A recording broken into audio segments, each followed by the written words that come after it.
अब पर्खाइको समय सकियो। अब यस्तो क्षण आएको छ जहाँ भिड्दैछन् दुई पावरफुल क्रिकेट राष्ट्र नेपाल भर्सेस अमेरिका।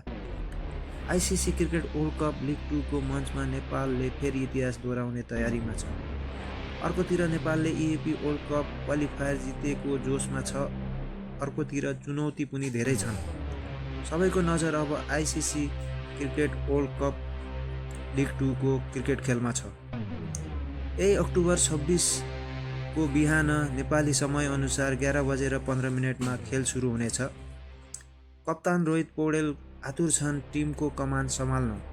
साथमा कुशेल भुर्तेल, दिपेन्द्र सिंह एरी, गुलसन झा, आसिफ शेख तयारी छन् बललाई बााउन्ड्री रेखा पार कटाउन।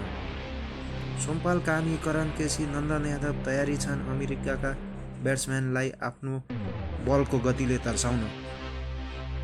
यो टिम कुनै साधारण टिम होइन, यो हो राइनो पावर, नेपालको शान, नेपालको मान। अर्कोतिर अमेरिका पनि त्यति कमजोर टिम चाहिँ होइन। एरन जोन्स, सौरभ र मुनन पटेल जस्ता प्रतिभाहरूले भरिएको अमेरिकन टिम नेपालको बलरलाई चुनौती दिन सक्छन्। आउनुहोस् चर्चा गरौँ नेपाल र अमेरिकाको ओडिआई क्रिकेटमा हेड टु हेड रेकर्ड। दुवै टिमले 9वटा ओडिआई भिडेन्ट एक आपसमा भिडेका छन्।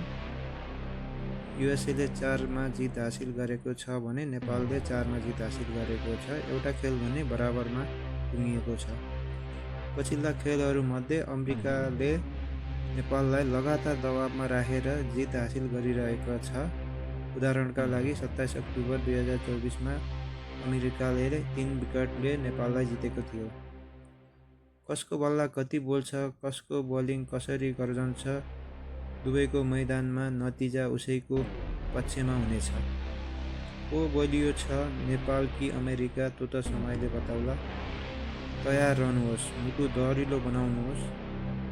क्रिकेटका लास्ट क्षणहरूमा जे पनि हुन सक्छ। जय नेपाल, जय क्रिकेट।